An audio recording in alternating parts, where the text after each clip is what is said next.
Hey guys, it's HMK and I'm gonna break down and analyze the brand new Legend of Zelda Wii U trailer. Now this trailer has been the subject of much debates, lots of debates, and a lot of speculation. But let's get into this, let's analyze, and let's see what this trailer has to offer. Now first of all, this is the big, serene land of the new Hyrule in Zelda Wii U. This looks great. I mean, Aonuma said this game is gonna be an open world game, which sounds cool.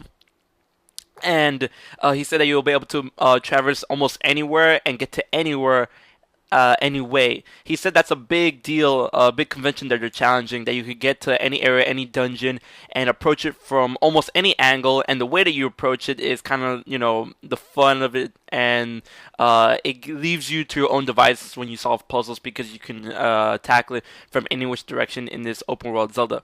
Now, as we can see here, there's a lot of plains plus mountainous regions. I think I see a river all the way in the distance, but that's yet to be confirmed.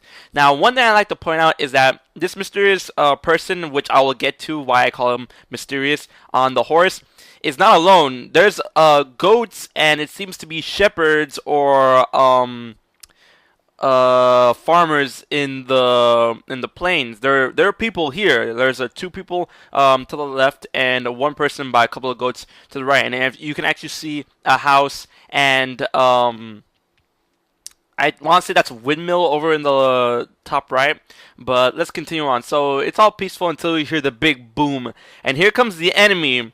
This big mechanical looking thing fires a phaser, lasers, and is going for this mysterious person. Now, a lot of people says, oh, this thing's going on a rampage, it's going to seek the first thing it sees, all that good jazz. But the thing is, this monster, whatever it is, it's singling out this mysterious rider out of the people that's there. Because there's people in this area, and it's chasing, or I would say hunting, this one guy. And it seems like it's a big deal, this one guy, whoever is chasing. Now, as we go to this scene, we can see a bunch of ruins and stuff. We can actually see like a statue, or a broken statue on the right. That statue looks like it has a lot of old native Mesopotamian type qualities to it, maybe Incan, Aztec, around that area, which I have speculated before in a previous video, but that's cool. So we continue on, and this giant beast, we can see him closer. Oh, okay, and I just have to say, these graphics are so awesome. A lot of people have been like, oh, this is more of an advanced version of Skyward Sword.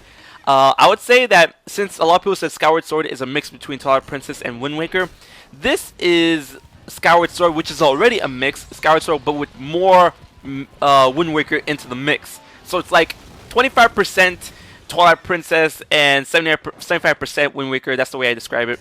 But it's a very cool art style. I'm very pleased with this art style.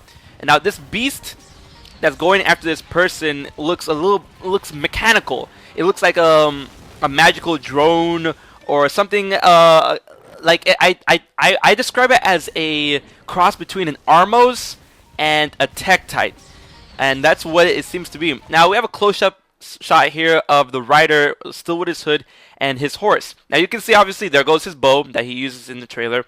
He has a cloak that has a black hood but a grayish type cape, and as you can see here on the back of the horse, I want to say that's a shield. It looks like a shield to me, but still no signs of a sword, and that makes me very, very, very kind of weird and uncomfortable. So let's continue on. He gets to a bridge, and the water effects look great.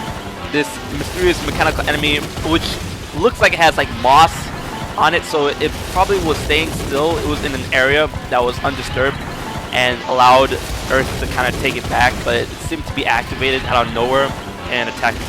So he knocks out the bridge and is ready to give this mysterious guy the business. Takes off the cloak. Here we have it, a person that looks like Link, but I'll get to that in a second. He looks like Link, but in an interview, Eiji Anomura said that this person, they never explicitly said this person was Link.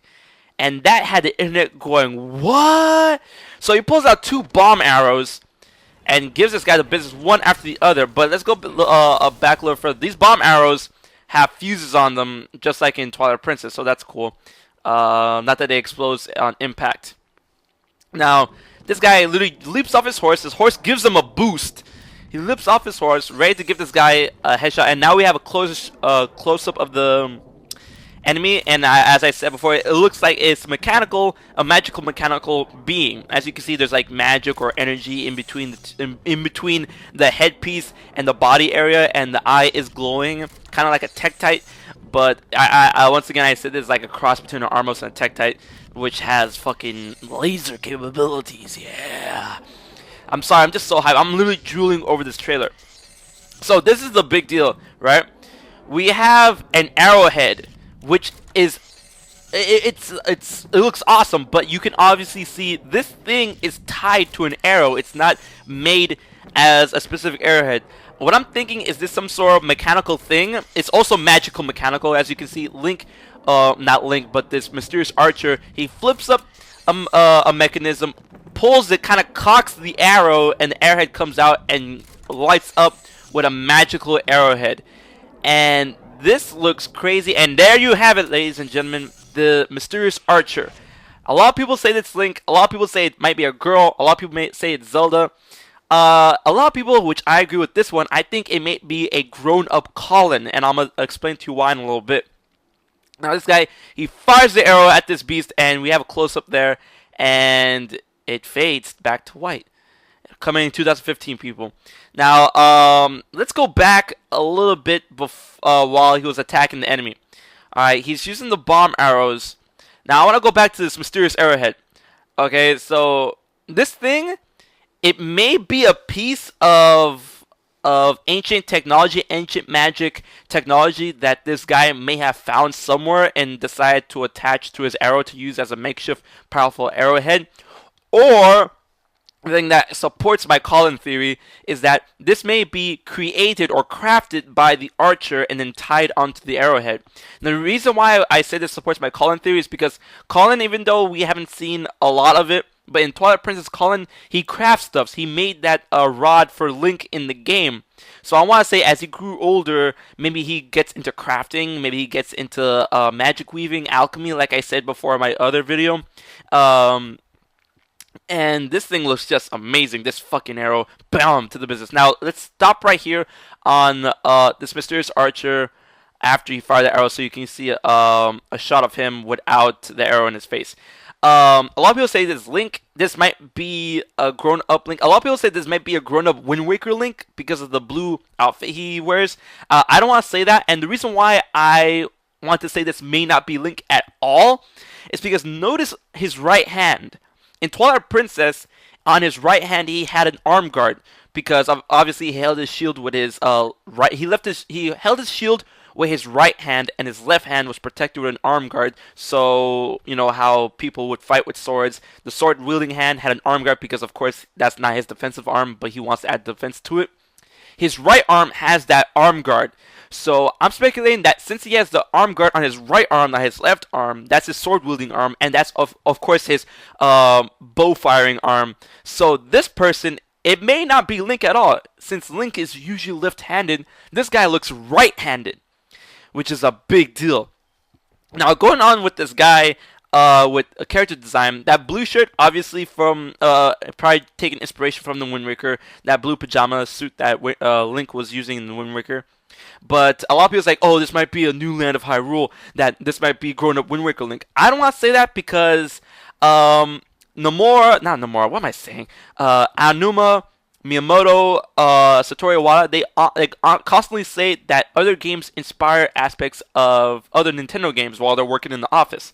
So I don't want to say that this is a Wind Waker, grown-up Wind Waker Link. I might say this color because also look at his designs on his arms. Those are obviously Gerudo lining and Gerudo art that we've seen with Ganondorf on his arms and his legs and his capes and stuff.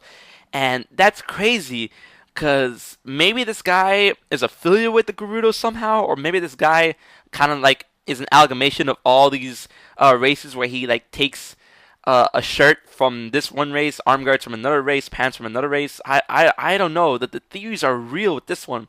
And go back to the cloak. that cloak is a very dark looking cloak. A lot of people said this might be a Gerudo cloak. I want to say this may be a Sheikah cloak because this looks very similar to the cloak that Impa wore in Skyward Sword, and my god, this is just too nuts. And it's kind of similar to the robe that Zelda wore in Twilight Princess, which of course had a Sheikah symbol on the back. But this is just nuts. And he just removes the cloak, and we can see here a close up of the cloak a little bit.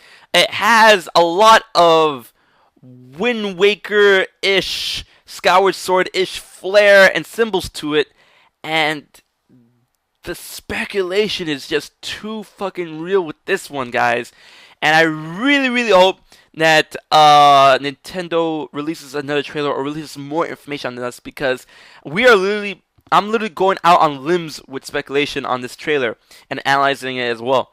And of course, a shot here, we see that that magical arrowhead is on the back of the horse near this guy's backpack. I want to say this guy is a traveler, and since this is an open world Zelda, I'm not sure if you're gonna spend most of your time out in the open world other than towns and dungeons, and you might have to craft, you might have to like keep yourself alive at night and have yourself, you know, a merry camper out in the wilderness. But I have just got so much high hopes for this game, and really after seeing this trailer it's been turned up to 11. But I want to see some sword fighting, some sword play. All we got were arrows and archers and a mysterious person that may not be Link. I want to say it's Link. I don't want to say it's Link because of course Link is usually left-handed. This might be a right-handed Link, and if this is a right-handed Link, that means we might have motion control coming back. But after seeing this trailer, I don't want to say that's the truth, because my goodness, I just don't know, guys. I just don't know. But I did my best analyzing these aspects of the trailer, and I gotta say this game looks gorgeous, and I just can't wait for this game to come out. I mean, you can see the details in the flowers and in the plants and the grass and the goats and the fucking phasers that this guy fires out from a fucking distance. Are you serious? But these explosions and these, oh my goodness, I'm just playing it one more time just to look in awe of this game. The fire effects, the explosion effects is just too good. And oh my goodness, the bomb arrows and the mysterious arrowhead. So yep, this has been the breakdown trailer for Zelda Wii U. I've been HMK, and if any more information comes out, I will check you guys later. My god.